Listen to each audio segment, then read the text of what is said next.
Hi, I'm Daniel Yorba. I'm an entrepreneur and industrial designer based out of Portland, Oregon. I've been in this industry for almost 15 years, and I focus mostly on human-centered products like athletic shoes, helmets, and protective gear for action sports. Being a pro designer, a lot of what I work on is too sensitive to share with the public. So I created a random idea generator to come up with crazy design briefs that will hopefully be more fun for you to watch. Let's check it out. All right, let's roll the dice, and we are drawing Futurist water sneakers. Sounds good. So I always like to start out with thumbnail sketching. That's a very small, kind of a 5-minute per sketch exercise where I just fill up the page with a lot of sketches, mostly side views. I might do a perspective drawing here and there just to show a detail or a feature. I use a really light hand, try to not use a lot of weight on the pen pressure so that you can go in and fix an area if it needs a little bit of help, or to add a little bit more of emphasis to a certain part of the drawing. I tend to go really fast because if I stay in one area for too long, it gets muddy, and then the problem is with these pages, it's best to kind of keep it lighter so that if you noodle one area too much, that's where the eye is going to go, and it kind of ruins the page. So yes, if you run into issues, I usually just abandon that sketch and move on to the next one before I ruin it. And then you can always start to pick up where you left off on the next sketch. Little call outs if you have an idea somewhere. And for futurism, I like to think about really fast shapes, technologies that maybe aren't out yet, or that aren't all over the place. So yeah, this sketch ended up being my key sketch as kind of an asymmetrical lacing system I thought was interesting.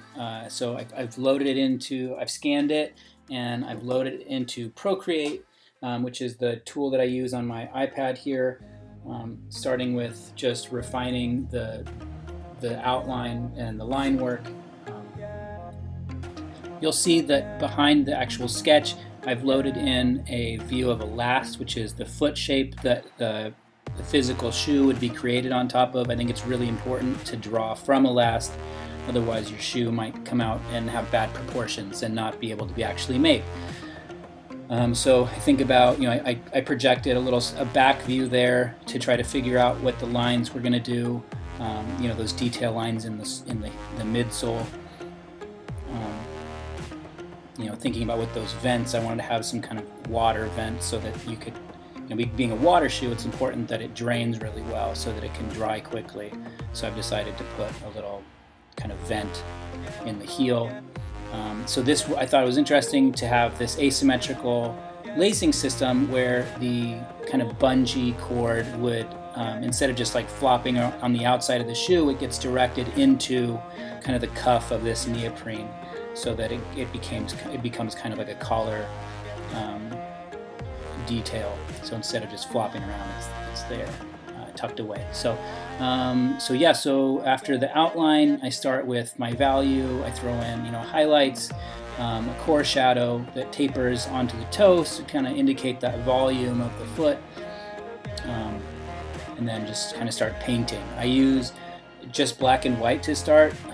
It's important to get the volume and what the light is doing first, and then you can just kind of drop colors on top of it, and then use the transparency features of whatever tool you're using, whatever app, to multiply or overlay, depending on if you're using light colors or dark colors. Different things work better. But so now I'm going in and doing my detail highlights.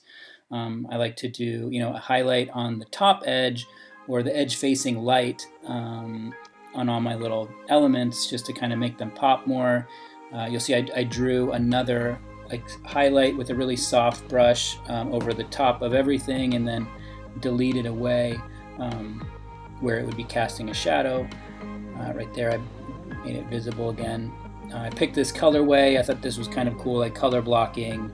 It's a little feminine, maybe unisex, but I really like that a lot. It's kind of, yeah, a neat colorway.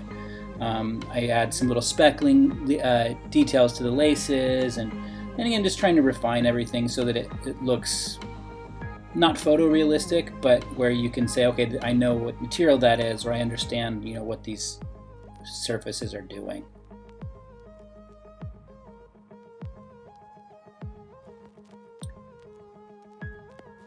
Yeah, just again goofing off with you know, materials. I've found a texture of a textile on the internet and morphed it onto the shape. I think it's important when you're doing these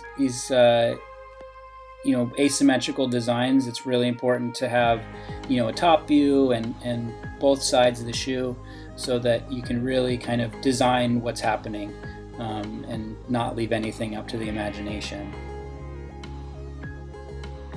Just trying to figure out how I want this to be projected over, and making sure that the other side of the shoe is considered as well. You know, when you have these asymmetrical lacing, you know, the other side of the shoe is potentially devoid of detail, and you don't want that. So trying to think about how this, you know, the paneling wraps around. Yeah,